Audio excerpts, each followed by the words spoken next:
Hello everyone. So let's start chapter 5, that is separation of substances.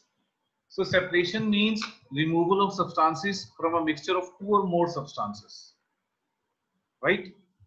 So for example, we can say separating stones from rice, separating tea from tea leaves, separating chef from the grains.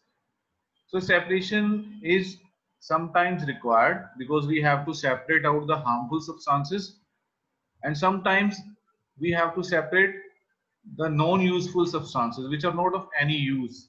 That's why we need the separation.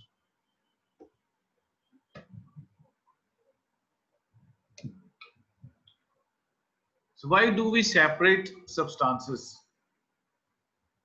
We need to separate substances, as I discussed, that to obtain two different but useful components, to remove non-useful components, to remove impurities or harmful components, and to group substances of different sizes.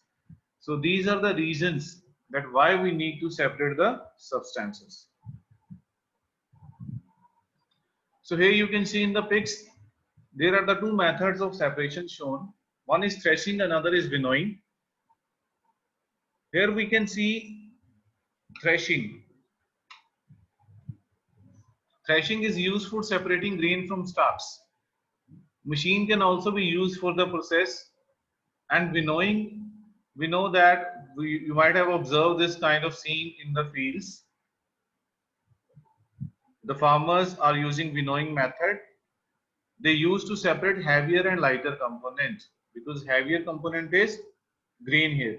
So it will fall just below that basket, and the dust particles and the other things which are lighter in weight, they will move away along with the wind. Sometimes the farmers are using the fan also in the fields to separate out by winnowing method.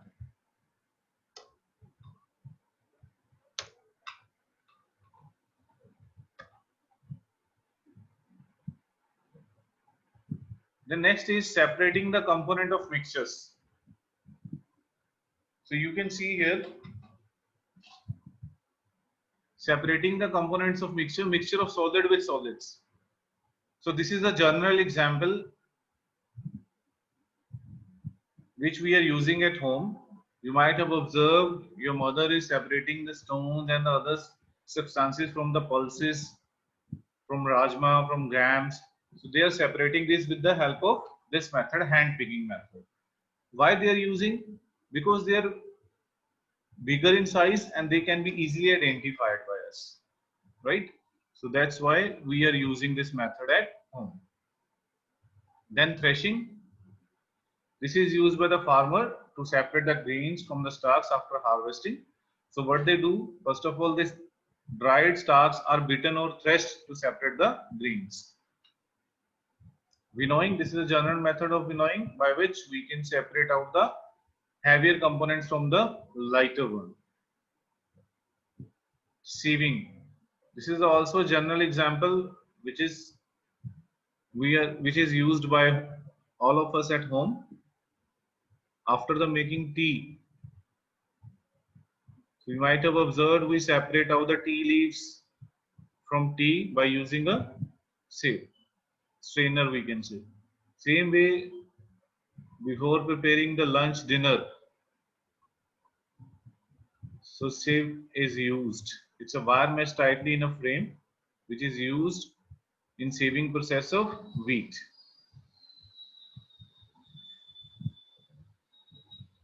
Then those were the method in which we were separating the solids from the solids. Now we are separating solids that do not dissolve in liquids.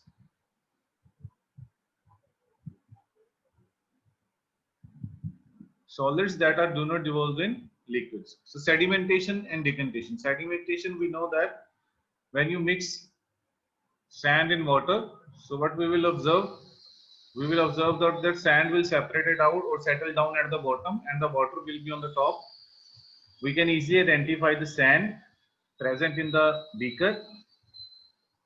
When you will pour that liquid in the another container, then you will observe that we can separate out water from the sand.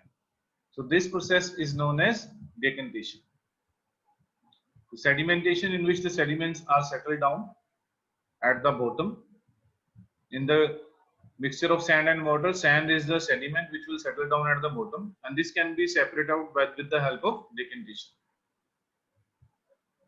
Apart from this, that we have discussed, sedimentation is used to separate out the substances. Lighter liquid, heavier substance, we can easily separate out by using this method. That is a method of separation, that is sedimentation. Decantation is a process of pouring out the clear upper liquid without disturbing the sediments. So now the beaker in which the sand is settled down at the bottom in the form of sediments and the water is on the top, then you can pour that water in the another beaker without disturbing the sand or the soil which is settled at the bottom. Then next is the filtration. In filtration, we can easily say that solids from liquids are separated by using a filter paper or a strainer. For example, separating tea from tea leaves, we use a strainer, or separating mud from water, we use a filter paper. So these are also the kind of filtration which we are using at home.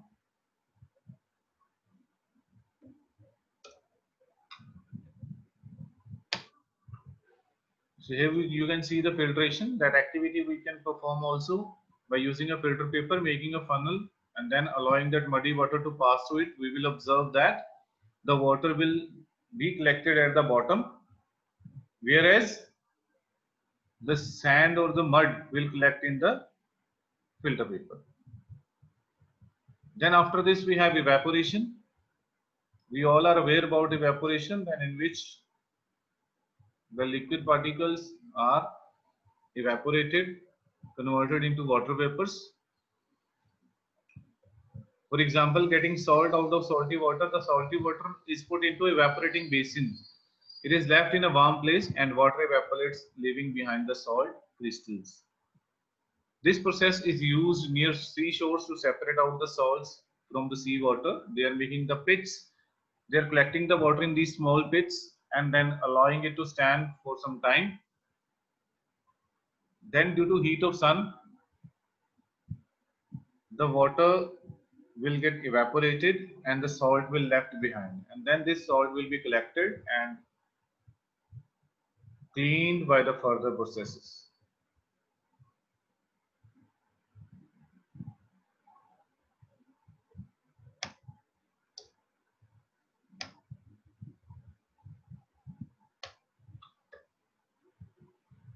Then next is the condensation.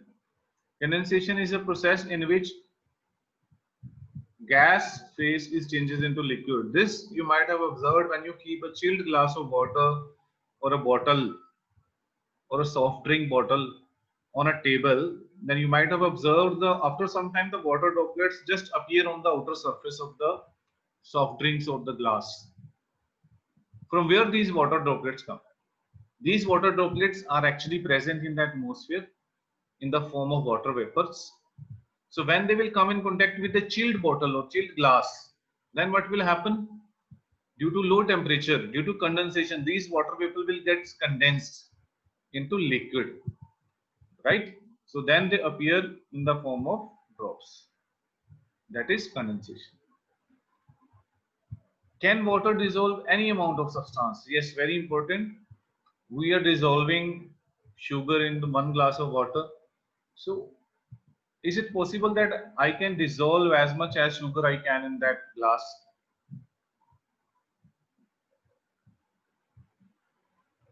Yes, it's possible. No, it's not possible, because there is a limit for a water to dissolve a particular kind of substance in itself. So that solution in which no more solute or no more substance can be added, no more substance can be dissolved, that is known as saturated solution. If you will keep on dissolving sugar in a glass of water, then you will observe that after some time,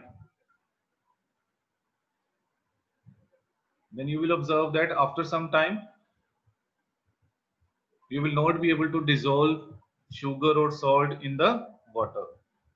So these kind of solutions are known as saturated solution, right? And the substance or the liquid in which you can dissolve more and more type of substances, that is known as saturated solution, right? So that is all from my side. If any doubt